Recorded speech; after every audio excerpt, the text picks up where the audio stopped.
ഈ കാണുന്ന ഐറ്റം പിൻട്രസ്റ്റിൽ കണ്ടിട്ട് സേവ് ആക്കി വെച്ചതാണ്, എപ്പോഴേലും ഉണ്ടാക്കാമെന്ന് വെച്ചിട്ട്. പക്ഷേ നമ്മുടെ കയ്യിൽ അതിനുള്ള സാധനങ്ങൾ ഒന്നുമില്ലായിരുന്നു.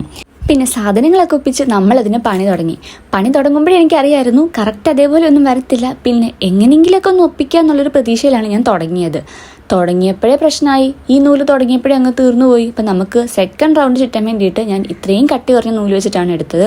അപ്പം അങ്ങനെ ഒരു പാളിച്ച സംഭവിച്ചു.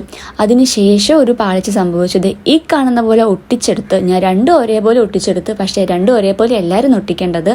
അത് നിങ്ങൾക്ക് ഇപ്പം മനസ്സിലാകും. കണ്ടോ, തിരിഞ്ഞു പോയിട്ടുണ്ട്. അത് നമുക്ക് മേളിലൊട്ടിക്കാനുള്ളതാണ്, അത് താഴത്തോട്ടായിരുന്നു വേണ്ടത്. പക്ഷെ തിരിഞ്ഞു പോയി. അത് ഞാൻ എന്തായാലും മാറ്റി ഒട്ടിച്ചിട്ട് നമ്മളതിൻ്റെ മേലെ വെച്ചു. മേലെ വെച്ചപ്പോഴായിരുന്നു ഇതിൻ്റെ മേളിൽ ഇത് നിൽക്കണില്ല. അങ്ങനെ കുറേ പരിശ്രമത്തിനൊടുവിൽ നമ്മളത് എങ്ങനെയൊക്കെയോ ഒപ്പിച്ചെടുത്ത്. ഇനി അടുത്ത കടമ്പയെന്ന് പറയുന്നത് അതുമേൽ കുറച്ച് ഇലകൾ ചുറ്റി കൊടുക്കുക എന്നുള്ളതാണ്. അപ്പം ഈ ഐറ്റം ഒന്നും നമ്മുടെ കയ്യിലായിരുന്നു, നമ്മളിത് റീസെൻ്റ് ആയിട്ട് മേടിച്ചതാണ്. അപ്പം അതൊന്നും മൊത്തത്തിൽ ചുറ്റി കൊടുത്തു. പിന്നെ എൻ്റെ കയ്യിൽ എപ്പോഴും കാണും ഉപയോഗിക്കാതെ സൂക്ഷിച്ച് വെച്ചിരിക്കുന്ന കുറച്ച് ഐറ്റംസ്. അങ്ങനെയുള്ളതാണ് ഈ കണ്ണ ഫ്ലവേഴ്സ്. വൈറ്റ് വെക്കണോ റെഡ് വെക്കണോ എന്ന് കൺഫ്യൂഷനായിരുന്നു. പിന്നെ ഞാനത് മൊത്തത്തിൽ അതിലേക്ക് ഒട്ടിച്ചു കൊടുത്തു.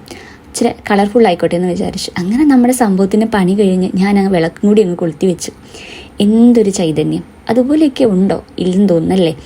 എങ്കിലും കുഴപ്പമില്ല, നമ്മളതിൻ്റെ ഉണ്ടാക്കിയതല്ലേ. എനിക്കങ്ങ് ഇഷ്ടപ്പെട്ടു. എന്തായാലും അത്രയ്ക്ക് അങ്ങോട്ടൊരു ഭംഗിയില്ലെങ്കിലും സംഭവം നൈസായിട്ടുണ്ട്. അപ്പം വീഡിയോ ഇഷ്ടപ്പെട്ടാൽ സബ്സ്ക്രൈബ് ചെയ്യുക, അതേപോലെ തന്നെ ലൈക്ക് ചെയ്യുക, കമൻറ്റ് കൂടി ചെയ്തേക്കുക.